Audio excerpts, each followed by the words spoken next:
حضرت ابو ہریرہ رضی اللہ تعالیٰ عنہ سے روایت ہے کہ نبی صلی اللہ علیہ وآلہ وسلم نے فرمایا، عورتوں سے 4 وجوہات کی بنا پر نکاح کیا جاتا ہے: مال کی بنا پر، حسب و نسب کی بنا پر، خوبصورتی کی بنا پر۔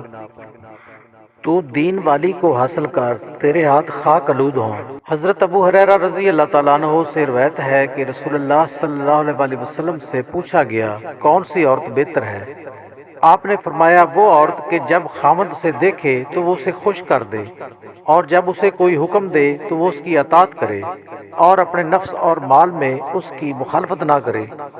جسے وہ ناپسند کرتا ہے۔ حضرت عبداللہ بن عمرو بن عاص رضی اللہ تعالیٰ عنہ سے روایت ہے کہ رسول اللہ صلی اللہ علیہ وسلم نے فرمایا، دنیا سب کی سب وقتی فائدے کی چیز ہے، اور دنیا کے سامان میں سے بہترین چیز نیک عورت ہے۔ حضرت ابو ہریرہ رضی اللہ تعالیٰ عنہ سے روایت ہے کہ رسول اللہ صلی اللہ علیہ وسلم نے فرمایا، دھوکہ دہی کے لیے بھاؤ نہ بڑھاؤ، کوئی شہری کسی دیہاتی کا سامان نہ بیچے، کوئی شخص اپنے بھائی کے سودے پر سود نہ کرے، اور نہ اپنے بھائی کے پیغام نکاح پر اپنا پیغام بھیجے، اور نہ کوئی عورت اپنی سوکن کی طلاق کا مطالبہ کرے کہ اس کے برتن میں جو ہے اسے الٹا دے، اسے حاصل ہونے والے فائد سے محروم کر دے۔